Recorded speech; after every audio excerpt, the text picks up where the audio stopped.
Morning students. तो आपको पता है कि हमारा इलेक्ट्रोस्टैटिक्स में जो गोस लॉ एंड इट्स एप्लीकेशन था वो चैप्टर कंप्लीट हो गया था, यानी कि हमारा सीबीएसई में फर्स्ट चैप्टर और राजस्थान बोर्ड के अंदर यानी कि आरबीएसई में हमारा सेकंड चैप्टर कंप्लीट हो चुके हैं। तो आज हम इनसे रिलेटेड कुछ न्यूमेरिकल्स करने वाले हैं। हम कंटिन्यू हमारी अब जो 2 से 3 क्लासेस जो न्यूमेरिकल्स की रहेंगी तो उनको स्टार्ट करने वाले हैं। ठीक है, आपको न्यूमेरिकल्स के जो क्वेश्चन है वो आपको वीडियो में फोटो के रूप में मिल जाएंगे, आप उनसे वहां से क्वेश्चन आप नोट कर सकते हो। हिंदी में और इंग्लिश में दोनों में आपको मिल जाएंगे। ठीक है, तो स्टार्ट करते हैं। पहला क्वेश्चन है, फर्स्ट क्वेश्चन है, what is the force between 2 point charge, 2 spheres having charge 2 into 10 की पावर -7 कूलम and 3 into 10 की power -3 coulomb are placed 30 centimetre apart in air. दो चालक गोले जिन पर 2 गुणा 10 की पावर -7 कूलम व 3 गुणा 10 की पावर -3 कूलम आवेश है, यदि एक दूसरे से 30 सेंटीमीटर की दूरी पर स्थित है तो इनके मध्य बल ज्ञात करो। ठीक है भाई, क्या कह रहा है क्वेश्चन में? क्वेश्चन में कह रहा है कि 2 स्पेयर है।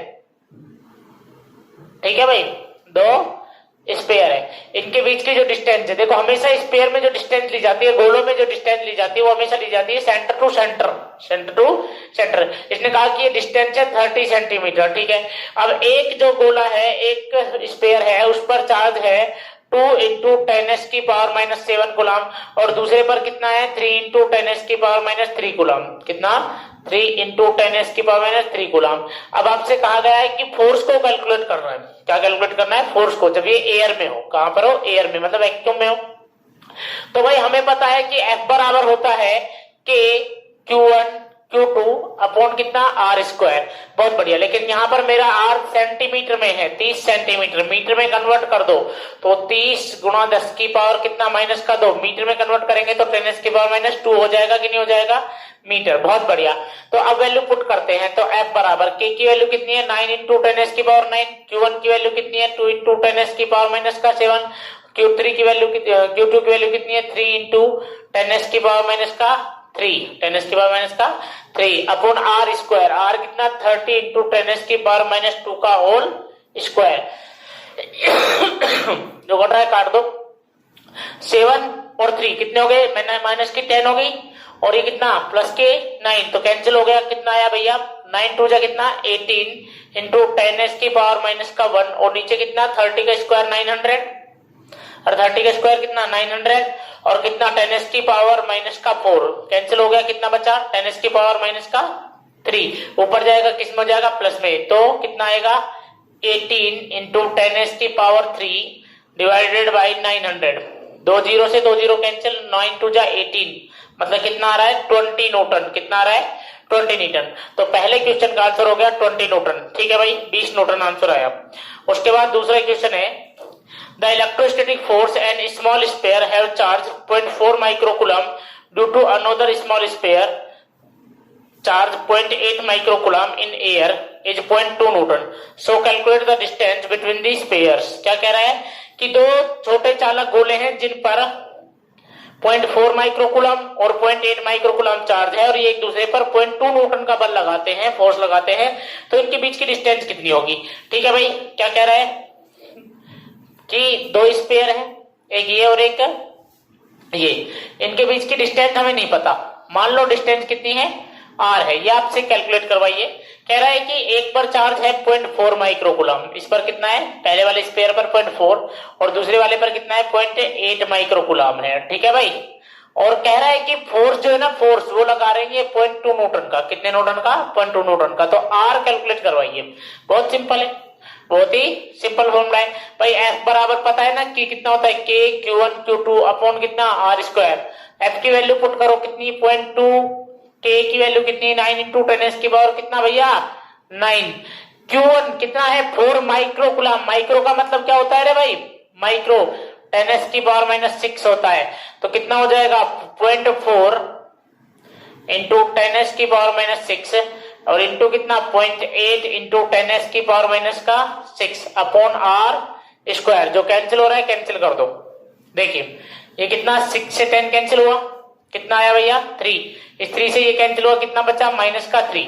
कितना बचा -3। ठीक है भाई, बहुत बढ़िया। इधर कितना आ रहा है 0.2, इधर कितना 9 इंटू 0.4 इंटू 0.8 इंटू 0.8 इंटू कितना 10⁻³ अपॉन कितना आर स्क्वायर। क्या निकालना है? आर निकालना है। तो आर स्क्वायर को इधर लेके 0.2 को इधर ले आए, तो 9 इंटू 0.4 इंटू 0.8 इंटू 10⁻³ अपॉन कितना 0.2। पॉइंट से पॉइंट कैंसिल, 2 से 4 कैंसिल, कितना आ रहा है 2। कितना आ रहा है 2। तो कितना आया बोलो? आर स्क्वायर इक्वल टू कितना 9 2 जा 18 इंटू 0.8 इंटू 10⁻³ 10⁻³ ठीक है भाई। तो आर स्क्वायर इक्वल टू कितना, अगर मैं पॉइंट हटा देता हूं तो कितना आएगा 18 इंटू 8, यहां से एक पॉइंट हटेगा, ये 10⁻³ नीचे, तो 10⁻³ कितना हो जाएगा 4। रूट करते हैं, हमें तो आर की वैल्यू निकालनी है, तो आर बराबर root of 18 into 8 divided by कितना 10⁻⁴। अच्छा 18 को क्या लिख सकते हैं 9 2 जा 18, अरे 9 2 जा 18 लिख सकते हैं, ठीक है भाई। अच्छा 18 जा कितना होता है भैया? अरे कितना होता है भाई बोलो? चलो निकाल लेते हैं, आराम से समझते हैं। देखिए इसको लिख सकते हैं 18 को लिख सकते हैं 9 2 जा 18 यानी कि 3 आएगा, और 8 को क्या लिख सकते हैं 8 2 जा कितना हो जाता है 16, और 16 का कितना हो जाएगा 4, कितना हो जाएगा 4। 18 8 जा कितना होता है 144, और नीचे कितना 10⁻⁴ था, इसका रूट कितना हो जाएगा 10⁻², मतलब 12/100। तो आर कितना आएगा 0.12 मीटर, 0.12 मीटर। तो इस तरह से हमारा क्वेश्चन नंबर 2 कंप्लीट हुआ कि आर बराबर कितना 0.12 मीटर आ गया, 0.12 मीटर आ गया। इसके बाद में क्वेश्चन नंबर क्या है 3। क्वेश्चन नंबर 3 आपको करना है। क्वेश्चन नंबर 3 किसको करना है? आपने करना है। क्वेश्चन नंबर 3 सिंपल क्वेश्चन है, आपने करके मुझे दिखाना है। मैं क्वेश्चन बता देता हूं क्या है। क्वेश्चन है ke² upon g mass of electron mass of proton. तो इसका क्या क्या क्या निकालनी है? एक तो इसकी निकालनी है यूनिट क्या होगी, एक इसकी क्या निकालनी है वैल्यू, एक इसकी क्या निकालनी है वैल्यू, और एक इसकी निकालनी है डायमेंशन, यानी कि मात्रक निकालना है, परिमाण निकालना है, और क्या निकालनी है विमा, ये आपको निकालनी है। जी क्या है पता है ना? ग्रेविटेशनल कांस्टेंट, ग्रेविटेशनल कांस्टेंट गुरुत्वीय नियतांक, ठीक है भाई। एमई मास ऑफ इलेक्ट्रॉन है यानी कि इलेक्ट्रॉन का द्रव्यमान, एमपी मास ऑफ प्रोटॉन मतलब प्रोटॉन का द्रव्यमान, के इलेक्ट्रोस्टैटिक कांस्टेंट है, और ई है इलेक्ट्रॉन, ठीक है भाई। उसके बाद अगला क्वेश्चन है कि क्वांटाइजेशन से आपको क्या समझ में आता है, मतलब क्वेश्चन क्या है व्हाट इज द क्वांटाइजेशन। तो क्वांटाइजेशन मैंने बताया था कि क्या होता है Q बराबर प्लस माइनस एन। मैंने क्या कहा था Q बराबर प्लस माइनस एन। Q क्या होता था नेट चार्ज, और N क्या होता था इंटीजर, और प्लस माइनस E क्या कहते थे क्वांटा, यानी कि क्या होता था net charge of a body, net charge of a body is multiple integral of fundamental charge quanta. यानी क्या कहा था कि किसी वस्तु का कुल आवेश मूल आवेश क्वांटा का पूर्ण गुणज होता है, मूल आवेश क्वांटा का पूर्ण गुणज होता है, ठीक है। तो ये आपको करना है, अपने मैंने पढ़ा भी रखा है तो आपको इजीली आता होगा, कोई टफ चीज नहीं है। चलिए अगला क्वेश्चन नंबर क्या भैया, क्वेश्चन नंबर 5, ठीक है। क्वेश्चन नंबर क्या भैया 5। तो क्वेश्चन नंबर 5 ये भी सिंपल है, आप खुद कर लेंगे, कोई दिक्कत नहीं। क्वेश्चन नंबर 5 को आपको करना है, और इसके बाद में क्वेश्चन नंबर 4 है, इसके बी पार्ट को भी आपको करना है। जिससे नहीं हो मुझे बता देगा, मैं दोबारा करा दूंगा, कोई दिक्कत नहीं है। यानी कि मैंने आपको क्या क्या काम दिया है भाई, एक तो मैंने आपको काम दिया ये वाला क्वेश्चन, चलो लास्ट में डिस्कस कर लेंगे क्या क्या आपको क्वेश्चन दिया है, ठीक है। अच्छा अगला क्वेश्चन है, ये कह रहा है कि मेरे पास एक क्यूब है, सॉरी एक स्क्वायर है, मेरे पास एक क्या है स्क्वायर है।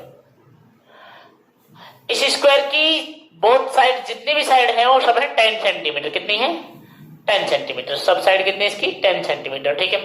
अभी कह रहा है कि इसके कॉर्नर्स पर 2 माइक्रोकूलम, -5 माइक्रोकूलम, 2 माइक्रोकूलम और -5 माइक्रोकूलम चार्ज है, और सेंटर पे रखा है 1 माइक्रोकूलम चार्ज।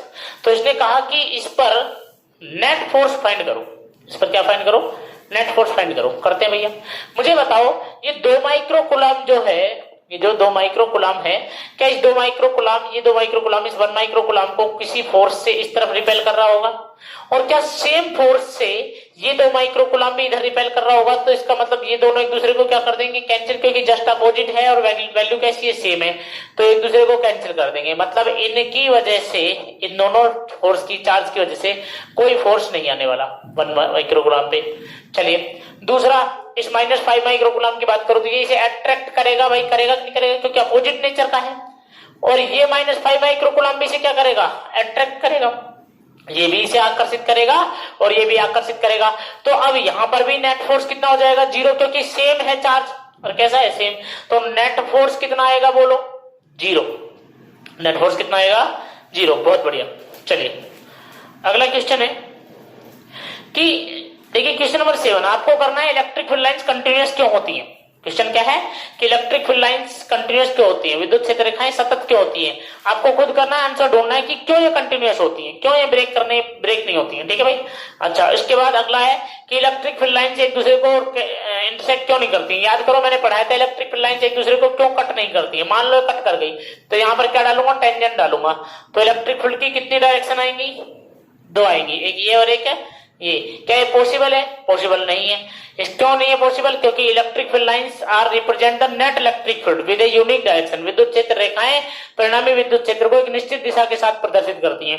मतलब अगर इलेक्ट्रिक फील्ड लाइंस है तो वो एक ही डायरेक्शन में पॉसिबल है, 2 डायरेक्शन में पॉसिबल नहीं है। जबकि यहाँ जो टेंजेंट डाला, यहाँ जो टेंजेंट डाला वो 2 डायरेक्शन को रिप्रेजेंट कर रहा है, जो कि पॉसिबल नहीं है। चलो मैं फिर से एक बार एक्सप्लेन कर देता हूँ, कुछ स्टूडेंटों को दिक्कत हो सकती है। देखिए मैंने क्या कहा था, इलेक्ट्रिक फील्ड लाइंस की एक प्रॉपर्टी है कि electric field lines are represent the net electric field.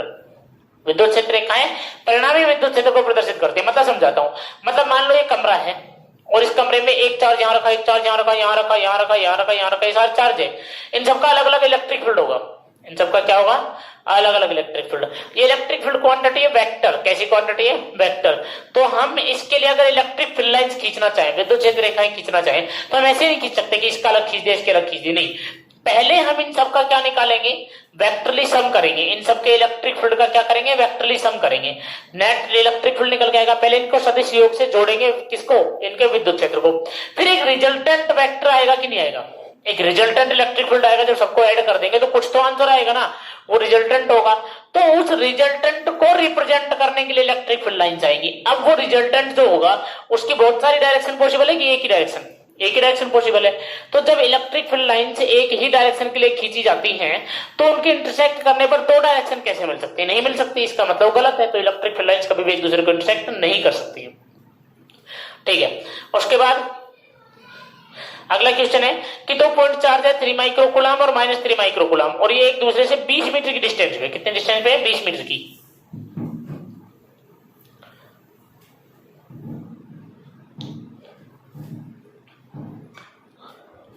कितने चार्ज है, 2 चार्ज है। कितने कितने, पहला ये है ए पॉइंट पर, दूसरा कहां है, बी पॉइंट पर। इसकी वैल्यू कितनी है, 3 माइक्रोकुलाम, और इसकी कितनी है, -3 माइक्रोकुलाम। बीच में डिस्टेंस है 20 मीटर। ठीक।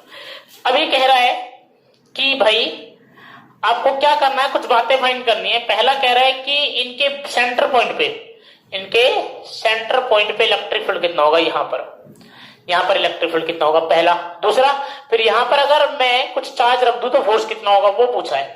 तो पहला मैं यहाँ पे इलेक्ट्रिक फील्ड निकालता हूं। मैंने कहा था कि जब भी तुमसे कहे ना कि इलेक्ट्रिक फील्ड निकाल दो, टेंशन मत लेना, वहां पर 1 कूलम चार्ज रख देना, वहां पर क्या रख देना, 1 कूलम चार्ज रख देना, और फोर्स निकाल लेना उस 1 कूलम पर, वही इलेक्ट्रिक फील्ड होगा। तो पहले मुझे बताइए कि 3 माइक्रोकुलम और ये 1 माइक्रोकुलम सेम नेचर के, अपोजिट के, सेम के। तो ये इसे क्या करेगा, इधर रिपेल करेगा, नहीं करेगा, करेगा। और ये 3 माइक्रोकुलम इस 1 माइक्रोकुलम को क्या करेगा, इधर अट्रैक्ट करेगा, करेगा नहीं करेगा। तो जो नेट इलेक्ट्रिक फील्ड होगा वो इसके कारण इलेक्ट्रिक फील्ड और इसके कारण इलेक्ट्रिक फील्ड का सम होगा कि नहीं होगा, बिल्कुल होगा। तो भाई कितना होगा मुझे बता दीजिए। इस 3 माइक्रोकुलम की वजह से इस डिस्टेंस पे, सेंटर की बात चल रही है, तो कितनी डिस्टेंस है, 10 मीटर। 10 मीटर पे कितना इलेक्ट्रिक फील्ड होगा, तो बोलिए के क्यू अपॉन आर स्क्वायर, के क्यू अपॉन आर स्क्वायर। तो के कितना है भैया, 9 इंटू 10⁻⁹। भाई पता है ना इलेक्ट्रिक फील्ड पॉइंट चार्ज के कितना होता है, के क्यू अपॉन आर स्क्वायर होता है। पता है कि नहीं पता है तुम लोगों को, पता है ना, बहुत बढ़िया। तो मुझे बताओ कि अगर इतना होता है, अगर इतना होता है तो बताओ कितना होने वाला है। सबसे पहले 3 माइक्रोकुलम की वजह से कितना आएगा, मान लो E1 आता है, कितना आता है, के की वैल्यू है 9 इंटू 10⁻⁹। क्यू कितना है 3 माइक्रोकूलम है, तो 3 इंटू 10⁻⁴ कितना 6 अपॉन आर कितना होगा 10, 10 होगा कि नहीं होगा 10 का स्क्वायर। और E2 भी सेम ही होने वाला है कि नहीं होने वाला है, क्योंकि दोनों की वैल्यू तो सेम ही है चार्ज की, सिर्फ क्या अलग है, मैग्नीट्यूड नेचर अलग है 10 का स्क्वायर। तो नेट कितना होने वाला है E1 प्लस E2, अरे E1 प्लस E2, तो जब दोनों को ऐड करेंगे तो सेम है, तो कितना हो जाएगा 2 into 9 into 10⁻⁹ into 3 into 10⁻⁻6 upon कितना 100, और 10 का स्क्वायर कितना होता है 100। तो भाई ये क्या हुआ 10⁻⁹ से 10⁻⁹ से 10⁻⁶ कैंसिल हो गया, ऊपर कितना रहा 9 2 18 कितना 18 इंटू 3 इंटू 10⁻⁻ कितना 3 डिवाइडेड बाई कितना 100, 2 0 क्या हो गया कैंसिल, तो कितना आ रहा है 54 इंटू 10 यानी कितना 554 540 न्यूटन पर कूलम, इतना इलेक्ट्रिक फील्ड आने वाला है 540 कूलम न्यूटन पर कूलम, इतना इलेक्ट्रिक फील्ड आने वाला है। ठीक है भाई, इसके बाद अगला क्वेश्चन हमारा क्या है, इसमें कहा कि इसके बाद इसने कहा कि अगर इस सेंटर पे ही एक चार्ज रख दिया जाए जिसकी वैल्यू कितनी है -1.5 इंटू 10⁻⁹ कूलम, तो इस पर फोर्स कितना होगा, ये क्वेश्चन कह रहा है कि अगर ये चार्ज रख दूं तो फोर्स कितना होगा। भाई मुझे पता है F बराबर होता है QE, F बराबर कितना होता है QE, Q कितना मेरे पास 1.5 इंटू 10⁻⁹ और E कितना मेरे पास E आया 540, तो बोलो कितना आएगा, आराम से हम सोल्व कर सकते हैं, सोल्व करके आप आंसर निकाल लेंगे, कोई दिक्कत वाली बात नहीं है, सोल्व कर लेना। ठीक है भाई, बहुत सिंपल है। अच्छा, उसके बाद हमारा क्वेश्चन नंबर 9 कह रहा है कि एक सिस्टम है, चार्ज सिस्टम है, ठीक है, क्या है चार्ज सिस्टम है जिसके पास दो चार्ज है,